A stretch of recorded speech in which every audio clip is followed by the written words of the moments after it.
My name is Claire. And the night my husband hit me, I didn't scream. I didn't cry. I didn't even fight back. I just went to bed. Not because I was weak. Not because I was scared. But because in that moment something inside me died, and something new was born. A version of me that wasn't going to be a victim anymore. But let me start from the beginning. My husband Daniel came home that night smelling like expensive perfume. The kind I would never wear. Sweet. Strong. Too much. I had spent the entire day cooking his favorite dinner. Pasta from scratch, roasted chicken, garlic bread, everything he loved. But he walked past it like he didn't even see it. He just threw his jacket on the couch and snapped. Why is the house such a mess? The house wasn't a mess. Not even close. I asked gently. What's wrong? You've been in a bad mood all week. He turned around. His eyes were dark. And before I could finish my sentence, his hand hit my face so hard I lost my balance. The world slowed down. My ears rang. My skin burned. And he whispered, just, shut up, Claire. He walked away like nothing happened. Like I was nothing. I stood there frozen. A part of me wanted to scream. Run. Call someone. But another part of me, the part that had been ignored, dismissed, and betrayed for years, stayed very, very calm. And for the first time in my marriage I stopped caring about fixing him. And started thinking about fixing my life. I didn't say a word. I just walked to the bedroom, lay down and stared at the ceiling. That's when I knew something was deeply wrong. Nobody hits you because you said, "What's wrong?" That kind of anger comes from guilt. And guilt comes from secrets. Hours later, around 2:30 a.m., I heard the sound of metal shifting downstairs. Daniel was in the garage. Normal husbands keep tools, old boxes, or sports equipment in the garage. But Daniel kept secrets. I quietly slipped out of bed and walked halfway down the stairs.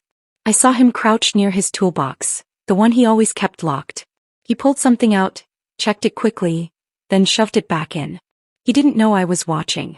When he finally left for work the next morning, my heartbeat wouldn't slow down. Every instinct inside me screamed to go check that toolbox. So I did. And there it was. Behind a layer of old screws and tape, wrapped in a sock, was a second phone. A phone I never knew existed. My hands shook as I turned it on. No password. My heart dropped. There were hundreds of messages. Photos. Videos. Hotel receipts. Restaurant bills. And all of them were with a woman named Maya. Young. Pretty. Perfect hair. Perfect smile. Everything I used to be before years of emotional abuse drained the life out of me. But the texts weren't just about cheating. They were planning something. Something worse. I read one message. Then another.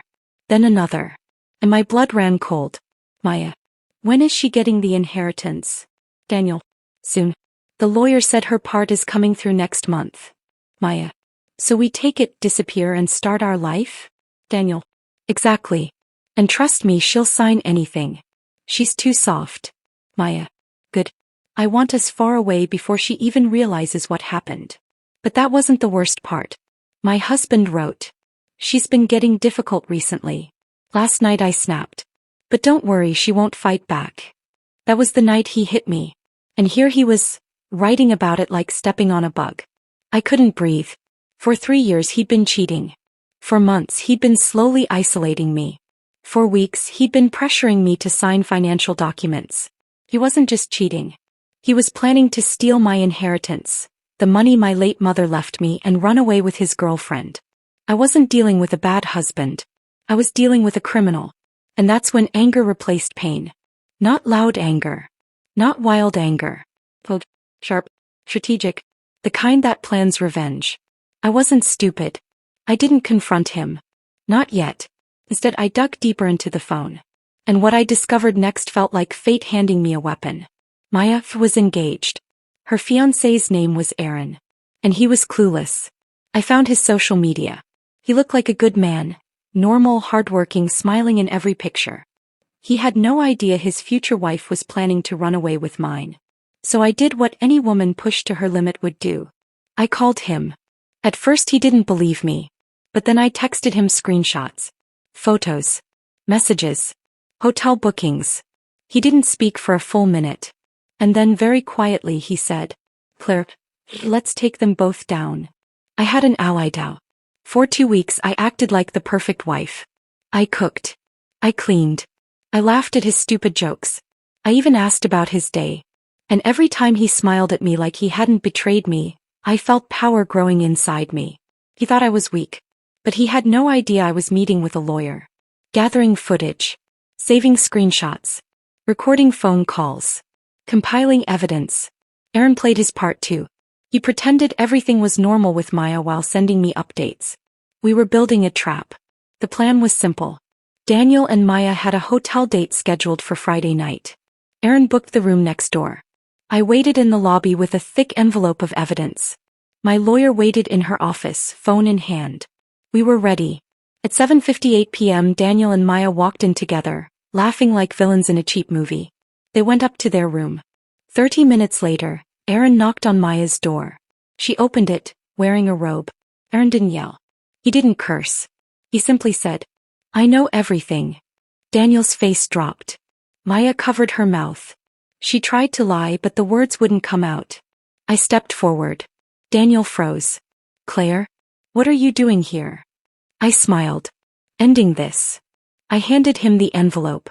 Inside were printed screenshots, photos, bank statements, audio recordings, and a copy of the marriage laws outlining full financial compensation in cases of domestic assault plus financial manipulation. His entire face drained of color. "This is illegal," he started. "Exactly," I said. "That's why I'm taking it to court." The legal battle lasted 3 months. Daniel tried every trick. He lied. He cried. He blamed me.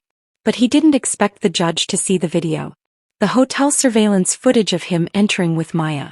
Or the timestamps on their messages. Or the financial documents proving his manipulation. And he definitely didn't expect my final move. I handed the judge a recording, his own voice talking about hitting me. He lost everything. I got the inheritance. I got the house. I got full financial compensation.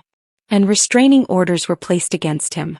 He was left with nothing but debt, shame, and his cheating partner, who dumped him 2 days later. The day the divorce papers were signed, I walked outside into the cold air and felt something I hadn't felt in years. Peace. Not the quiet kind. The victorious kind. I didn't go home to heartbreak. I didn't go home to fear. I went home to freedom. And I realized something. The night I went to bed after being hit wasn't a moment of weakness. It was the moment I woke up. Because sometimes silence isn't surrender. Sometimes silence is strategy. If you found this story powerful, emotional, or satisfying in any way, hit like, subscribe, and drop a comment about what you would have done in my place. Your support helps these real, intense stories reach more people. Thank you for being here.